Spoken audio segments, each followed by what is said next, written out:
In 1993, AT&T, an American multinational telecommunications conglomerate, released a series of futuristic television adverts entitled You Will. They featured a range of inventive scenarios. In one example, a man attended a business meeting through video conferencing at his beachside villa. In another scene, a group of friends watched a film of their choice by choosing from a menu of options on their television. At the time these adverts were released, we did not yet have access to these types of technologies, yet AT&T suggested that they wouldn't be too far in the future. These adverts therefore remain particularly extraordinary because they not only imagined new technologies, but also foresaw the way they might impact our everyday lives. While nobody can predict what the future will look like in 2025, the typical housing organisation is likely to be a very different one to the one we see today. Many are relying on technology to not only alter the way they operate, but also to deliver significant efficiencies. In partnership with leading consultancy firm Altair, 3C launched a sector-wide research project last year, surveying many of the largest 350 social housing providers, which resulted in a series of reports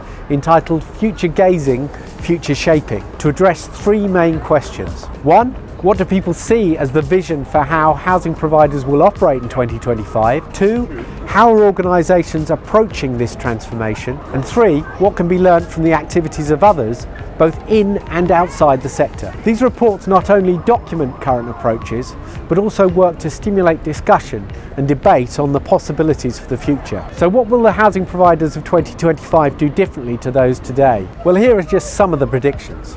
There will be competition for customers, and it will be a normal thing. There'll be a far more diverse product range catering to niche customer markets. There'll be a more commercial business model, a more flexible workforce with agile working and project-based contracts. So if we look at some of the headlines, 65% of organisations said that they were currently transforming to a new operating model, although almost half of these felt that they lacked the expertise they needed internally.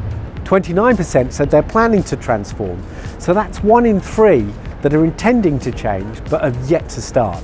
Over 50% of respondents identified that increasing efficiency and improving the customer experience was a key driver for transformation. And the majority said that the re-engineering of business processes and the introduction of digitally based services was central to their strategy.